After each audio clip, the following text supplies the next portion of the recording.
яркие, невероятно смешные или едкие, грустные и мечтательные. Вот они, главные герои этого дня. Открывают республиканский фестиваль актерского мастерства, как и полагается, с искоркой в глазах.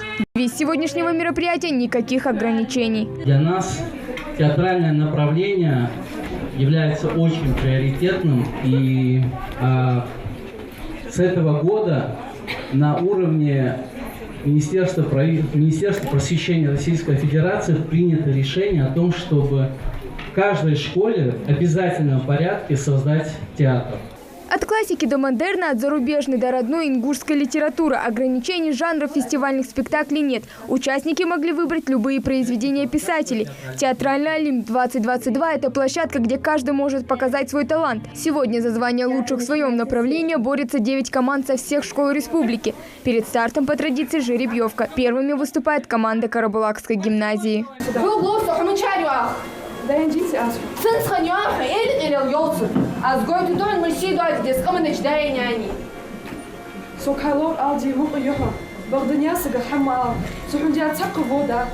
Эмоции после выступления трудно сдержать. Имана Мациева сыграла одну из главных ролей – маму Зару, Батази. Девушке никогда не нравился этот персонаж, но примерить эту роль согласилась. На то есть свои причины, отшучивается школьница. Но это все не важно, волнение позади, главное – смогла хорошо выступить.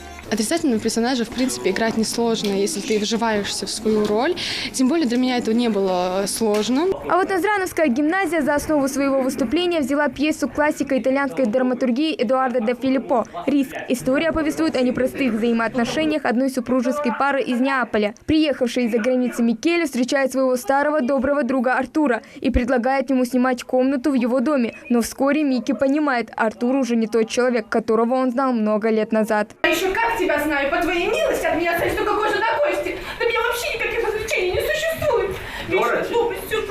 Я сказал, принеси нам Молодого Артура, я тебя умоляю, из-за какой-то чашечки кофе угоди за решетку, слушай. перестань, Микки, я прикончу ее. Ну и прикачивай, пока не видно, Здесь нет никаких тяжелых декораций, лишь несколько актеров, которые создают свою историю. Единственный жесткий персонаж – Дороти. Ее в спектакле играет Раяна Даскиева. До этого я еще играла. Я сразу поняла, что мне подойдет эта роль. И было много репетиций, было много стрессовых ситуаций, но мы со всем справились. А вы с этой героиней похожи? Не знаю, но, как мне говорят, нет. Само по себе я очень пыталась войти в роль, пыталась именно взаимодействовать с самой актрисой, пыталась примерить ее образ на самой себе, чтобы понять, насколько это, каково быть в ее обличии. И я думаю, у меня получилось. В том, что ребята справились отлично, сомнений быть не может. Тому подтверждение – громкие аплодисменты и счастливые лица сидящих в зале. Этот день в их памяти точно останется надолго. Мы все сыграли на одинаковом уровне, все сыграли отлично. Ну, мне так кажется, Михо. Не знаю, как жюри оценит, но лично мне понравилось, был максимально интересный опыт. Я надеюсь, мои парни точно так же испытывают, как и я, ощущения.